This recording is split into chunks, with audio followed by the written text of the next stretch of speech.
সবাইকে ওয়েলকাম করছি আজকে ক্লাসে।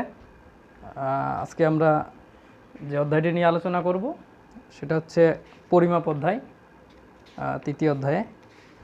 তো সবাইকে বইটা সাথে রাখার জন্য অনুরোধ করছি। তো আমরা শুরু করছি আজকের পরিমাপ অধ্যায়টি দিয়ে। তো পরিমাপ অধ্যায়টি করতে গেলে আমাদের কিছু জিনিস জানতে হবে। সেটা হচ্ছে এখানকার যে ছকগুলো দেওয়া আছে, বেসিক্যালি হচ্ছে যে 3.3, তারপর এখানে হচ্ছে যে 3.4, আর এই পাশে আরেকটা দেওয়া আছে হচ্ছে 3.5। এই তিনটা ছকের যে আমাদের মানগুলো দেওয়া আছে, আমি এগুলো সবাইকে হচ্ছে যে ভালোভাবে একটু পড়ে নিতে বলবো। তারপরে এই অধ্যায়টি করতে গেলে আমাদের কিছু সূত্র জানতে হবে, কিছু নিয়ম, যেগুলো আমি এখানে লিখে দিচ্ছি। প্রথমে আমাদের হচ্ছে আয়তক্ষেত্র সম্পর্কে জানতে হবে।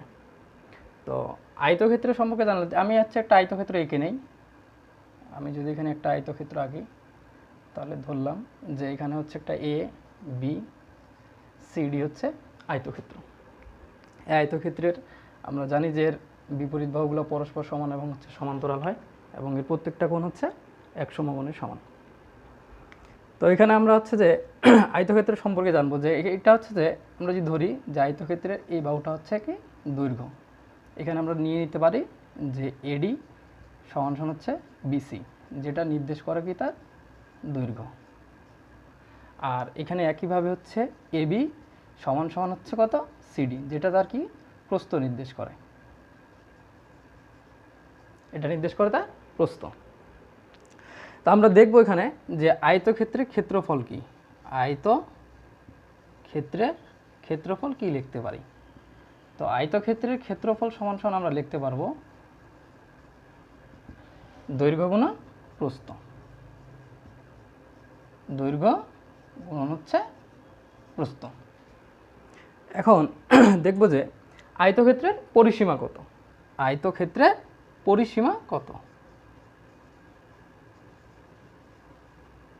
পরিসীমা কত?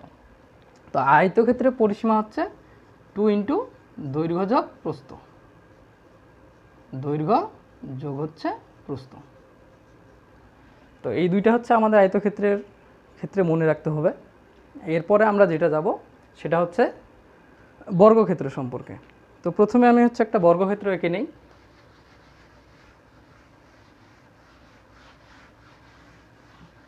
তো আমরা যদি এখানে একটা হচ্ছে বর্গক্ষেত্র এঁকে নেই, তাহলে ধরি যে এইটা একটা হচ্ছে বর্গক্ষেত্র। আমি নাম দিলাম এটার এবি সিডি, একটা হচ্ছে বর্গক্ষেত্র। তো বর্গক্ষেত্রে আমরা জানি যে বর্গক্ষেত্রে প্রত্যেকটা বাহু পরস্পর কী হয়, সমান হয়, এবং এর অন্তর্ভুক্ত কোণগুলো কী হবে, 1 সমকোণ। যেখানে আমরা লিখতে পারবো যে এবি সমান সমান বিসি সমান সমান সিডি সমান সমান হচ্ছে এডি। তো এখানে প্রত্যেকটা বাহু কী হবে, পরস্পর সমান হবে। এটা বাহু সমান এটা, এটা সমান এটা, এটা সমান এটা, প্রত্যেকে কী হবে, পরস্পর সমান হবে। এবং এর যে অন্তর্ভুক্ত যে কোণগুলো, এগুলো কী হবে, 90 ডিগ্রি, অর্থাৎ 1 সমকোণের সমান। তো এখন দেখবো যে বর্গক্ষেত্রের ক্ষেত্রফল কত। বর্গক্ষেত্রের ক্ষেত্রফল, বর্গক্ষেত্রের ক্ষেত্রফল হচ্ছে বাহু স্কোয়ার, এর বাহু স্কোয়ার। তাহলে লিখলাম বাহু স্কোয়ার, অর্থাৎ এখানে যদি আমরা হচ্ছে একটা বাহুকে ধরি কত এবি, তাহলে এবি এর পরে স্কোয়ার। আমাদের এরপর হচ্ছে যে বর্গক্ষেত্রে যদি আমরা নেই পরিসীমা, তাহলে বর্গক্ষেত্রের পরিসীমা কত আসে। বর্গক্ষেত্রের পরিসীমা হচ্ছে 4a। 4a অর্থাৎ এর একটা বাহুকে যদি আমরা ধরি এ একক, তাহলে প্রত্যেকটা কত হবে, এ এককের সমান। তাহলে এর পরিসীমা হচ্ছে 4a, যেখানে এটা নির্দেশ করে তার বাহুর দৈর্ঘ্য। তো এরপরে হচ্ছে যে ত্রিভুজের ক্ষেত্রে আমরা যদি নেই, তো ত্রিভুজের ক্ষেত্রে হচ্ছে আমরা একটা ত্রিভুজ এঁকে নিব। এখানে ত্রিভুজ হচ্ছে এখানে আমি যে একটা ত্রিভুজ নেই, এই হচ্ছে নিলাম একটা ত্রিভুজ, নাম দিলাম হচ্ছে তার এবি সি, একটা ত্রিভুজ। তাহলে ত্রিভুজের ক্ষেত্রফল কত। ত্রিভুজ,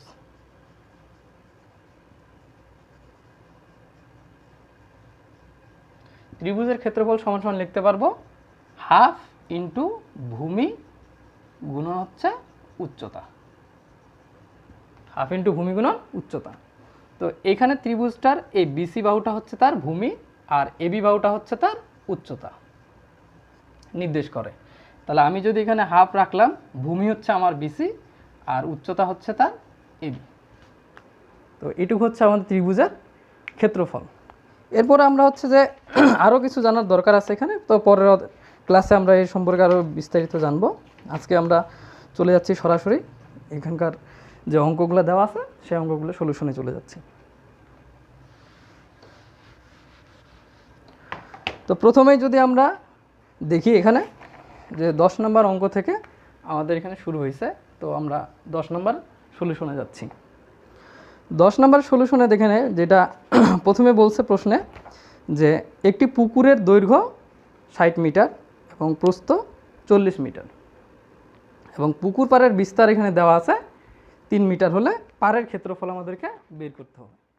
তো প্রথমে নম্বর অঙ্কটা যেটা হচ্ছে যে বলছে এখানে যে একটি পুকুরের দৈর্ঘ্য হচ্ছে যে 60 মিটার এবং এর প্রস্থ হচ্ছে দেওয়া আছে 40 মিটার এবং বলছে যে পুকুর পাড়ের বিস্তার 3 মিটার হলে পাড়ের ক্ষেত্রফল কত। তাহলে এই অঙ্কটা করার জন্য প্রথমে আমরা হচ্ছে একটা পুকুর এঁকে নেব। আমি এখানে বোর্ডে অলরেডি দেখাইছি একটা পুকুর, তো এটা নামকরণও করা যায়, আমরা হচ্ছে এইভাবেই নেই। তো এখানে এর দৈর্ঘ্যটা হচ্ছে কত 60 আর এর প্রস্থটা হচ্ছে কত 40। আর যেহেতু আমরা জানি আয়তক্ষেত্রের বিপরীত বাহুগুলো পরস্পর সমান, তাহলে এটারও মান আসবে কত 60 আর এই পাশে এটারও মান আসবে কত 40-এর সমান। এখন তাহলে আমরা দেখি এখানে যে আমাদের এখানে মান দেওয়া আছে কত, এখানে দেওয়া আছে আমরা দেখে নিব। আমরা আগে এই পুকুরের ক্ষেত্রফলটা বের করে নিব, তারপর হচ্ছে বাকি অংশে যাব। তাহলে এখানে দেওয়া আছে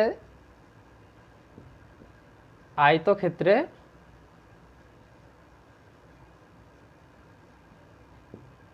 দৈর্ঘ্য, তাহলে দৈর্ঘ্য কত দেওয়া আছে আমাদের 60 মিটার আর আয়তক্ষেত্রের প্রস্থ দেওয়া আছে কত আমাদের 40 মিটার। এখন আমরা জানি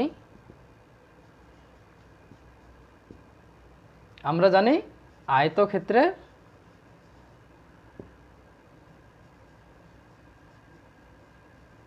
ক্ষেত্রফল, আয়তক্ষেত্রের ক্ষেত্রফল সমান হচ্ছে কি দৈর্ঘ্য গুণন প্রস্থ, দৈর্ঘ্য গুণন হচ্ছে তার প্রস্থ।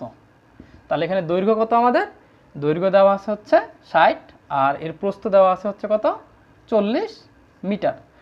তখন মিটার আর মিটার আমরা যখন গুণ করব তখন এখানে হয়ে যাবে কত বর্গ মিটার। আর এটুকু আমরা গুণ করে নেই, এখানে আমরা হচ্ছে গুণ করলে আসবে কত, এটা 2400 বর্গ মিটার। এইটুকুর ক্ষেত্রফল পাইছি আমরা। এখন এরপরে আমরা যদি দেখি বলছে যে পুকুরের পাড়ের বিস্তার 3 মিটার হলে, তাহলে পুকুরের পাড় কোথায় থাকে, পুকুরের চতুর্দিকে, তাই তো। তাহলে এইটুকু বলছে কতটুকু আমাদের, যদি 3 মিটার হয় তাহলে এটাও 3 মিটার, এটাও 3 মিটার, এটাও 3, এটাও 3 মিটার এর সমান হবে। তাহলে এখন যদি আমরা দেখি যে পাড় সহ আগে ছিল কি পাড় ছাড়াই এর দৈর্ঘ্য, এখন আমরা দেখব যে পাড় সহ এই পুকুরে আয়তাকার পুকুরের দৈর্ঘ্য কতটুকু। তাহলে পাড় সহ আয়তাকার পুকুরের দৈর্ঘ্য কত হবে, আগের দেওয়া ছিল কত আমাদের 60, তার সাথে যোগ হবে কত 3, এই 3 মিটার কত কোন পাশে আছে, এই পাশে দিয়েও আছে এবং এই পাশেও আছে, তাহলে এর সাথে আমরা গুণ করে দিব কত 2, যেহেতু আমাদের দুই পাশে এই পার্টটার বিস্তৃত, এত কি হবে মিটার। এখন এটার সাথে যদি আমরা করে নেই তাহলে হচ্ছে কত আসবে 3 2 6, 3 2 6 এত মিটার। তাহলে যোগ করে নিলে কত আসবে 66 মিটার। একইভাবে যদি আমরা দেখি পাড় সহ আয়তাকার পুকুরের প্রস্থ, তাহলে কত আসবে, এর প্রস্থ আগের দেওয়া ছিল কত 40, তার সাথে আসবে কত, এটাও ঠিক একইভাবে এই পাশে 3 মিটার বৃদ্ধি পাইছে, এই পাশেও 3, তাহলে আমরা করে নেব 3 × 2, তাই তো এত মিটার। তাহলে এটা আমরা করে নিই কত আসবে 6, তাহলে হচ্ছে কত 46 মিটার। এখন আমরা উপরের অংশটুকু হচ্ছে মুছে ফেলবো। এই মানটা আমাদের দরকার আছে, এই মানটাকে আমরা রাখি, বর্গমিটার ছিল। তাহলে এখন হচ্ছে পার সহ পুকুরের ক্ষেত্রফল কতটুকু আসে। পুকুরের ক্ষেত্রফল কত আসবে, দৈর্ঘ্য গুণন হচ্ছে এর প্রস্থ। আমরা ডাইরেক্ট এটা দিয়ে দিতে পারি। এর দৈর্ঘ্য পাইছি আমরা হচ্ছে কত 66 আর প্রস্থ পাইছি হচ্ছে 46। তাহলে এই দুইটা মান যদি আমরা কি করে নেই, গুণ করে নেই, তাহলে আমরা একটু ক্যালকুলেটরে দেখে নেই যে এই দুইটা মান গুণ করে আমাদের কত আসতেছে।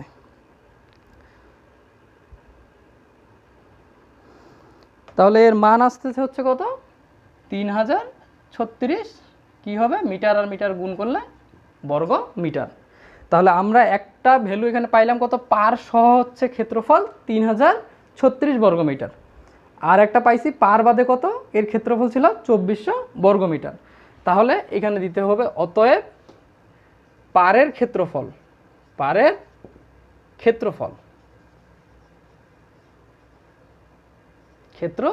সমান সমান কি, আমরা হচ্ছে পার সহ পাইছিলাম কত 3036 আর পার বাদে পাইছিলাম কত 2400 বর্গমিটার। তাহলে এর ক্ষেত্রফল কত আসবে, আমরা এখান থেকে একটু দেখে নিই।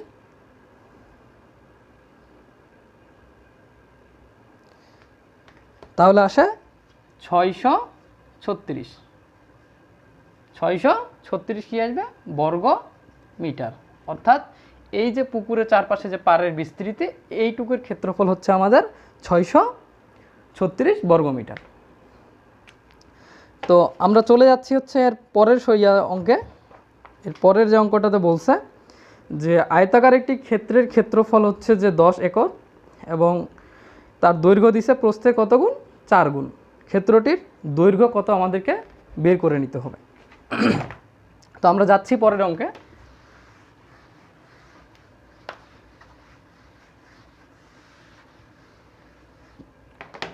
এগারো নম্বর অঙ্ক। এখানে বলছে যে আয়তাকার একটি ক্ষেত্রের ক্ষেত্রফল কত দেওয়া আছে আমাদের, 10 একর দেওয়া আছে। তো এখানে আবার বলছে যে তার দৈর্ঘ্য প্রস্থের হচ্ছে 4 গুণ, ক্ষেত্রটির দৈর্ঘ্য কত মিটার বের করতে হবে। তো আমরা প্রথমেই দেখব যে এর ক্ষেত্রফলটা দেওয়া আছে একরে এবং এর মানটা চাইছে হচ্ছে যে দৈর্ঘ্য কত মিটার, অর্থাৎ মিটারে প্রকাশ করতে বলছে। তাহলে আমরা এই একরটাকে কি করব, প্রথমে মিটারে নিয়ে চলে যাব।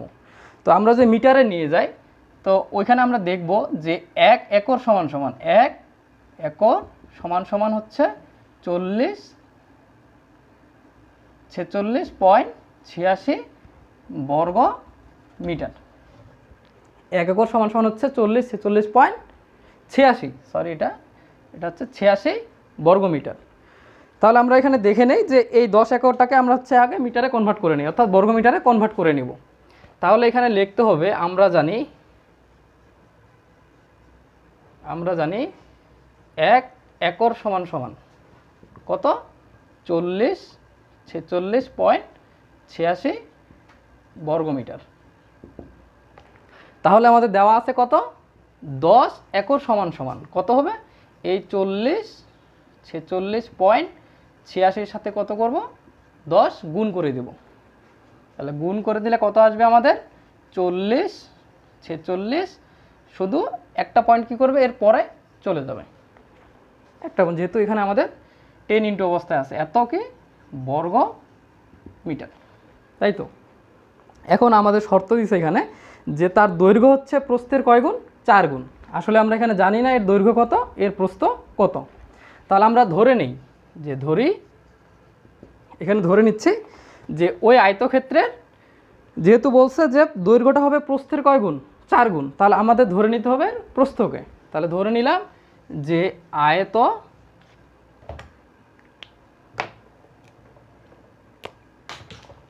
আয়তক্ষেত্রের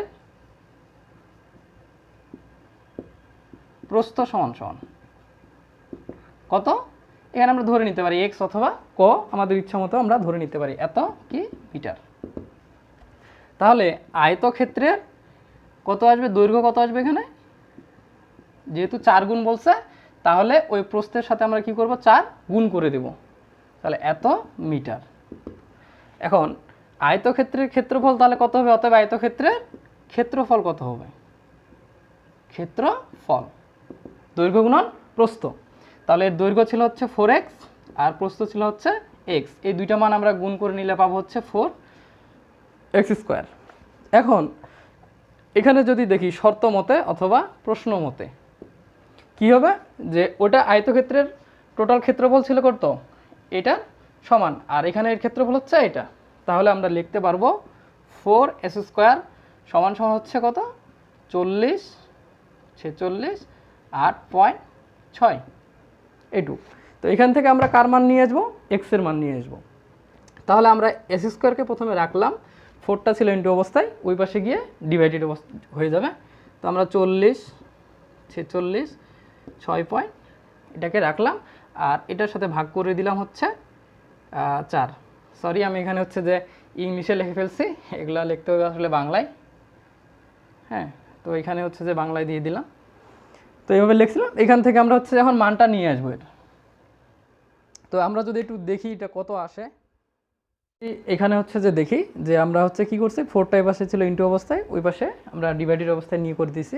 তাহলে এটুকুর কাজ যদি আমরা করি, তাহলে s² রাখলাম, এটুকু আমরা হচ্ছে যদি ক্যালকুলেটরে দেখে নেই তাহলে কত পাবো।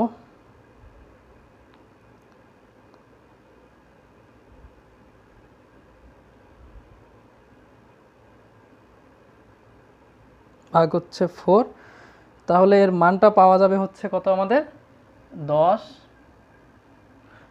পাবো হচ্ছে কত? 117 পয়েন্ট কত পাচ্ছি? 117.15 এত। তো এখান থেকে আমরা মান বের করবো কার? এক্স এর। তাহলে আমরা হচ্ছে এক্সটাকে রাখলাম, স্কোয়ারটা এই পাশে গিয়ে কী হবে? রুট হয়ে যাবে 117.15। তখন এক্স সমান সমানের ভ্যালু পাবো আমরা হচ্ছে কত পাই দেখে নিই একটু।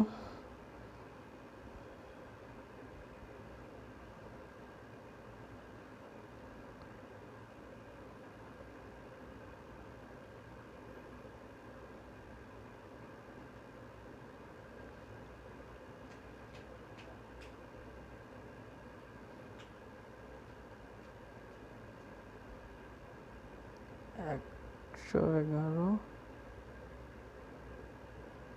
17√1।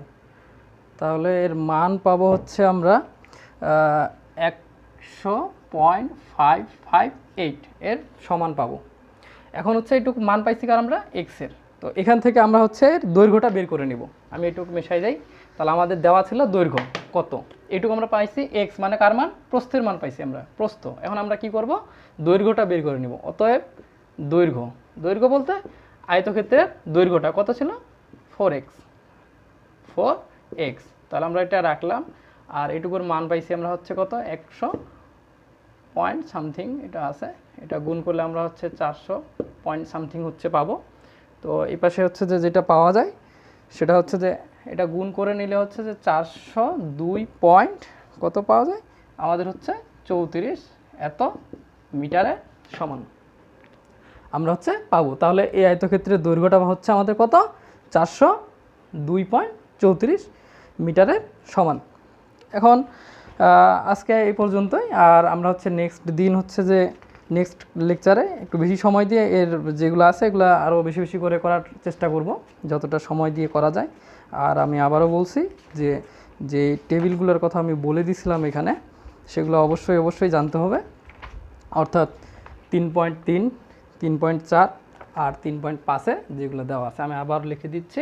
3.3, 3.4 আর 3.5-এর এখানে যেগুলো দেওয়া আছে সবগুলোই পড়তে হবে। এছাড়াও যে বাকি টেবিলগুলো যেগুলো দেওয়া আছে এগুলোও পড়তে হবে। আর আয়তক্ষেত্র এবং বর্গক্ষেত্র সম্পর্কে আর ত্রিভুজ সম্পর্কে হচ্ছে খুব ভালো একটা হচ্ছে ধারণা থাকতে হবে, যাতে করে আমরা হচ্ছে যে খুব ভালোভাবে এই অধ্যায়টা বুঝতে পারি। তো দেখা হবে আবারও পরের ক্লাসে। ধন্যবাদ সবাইকে।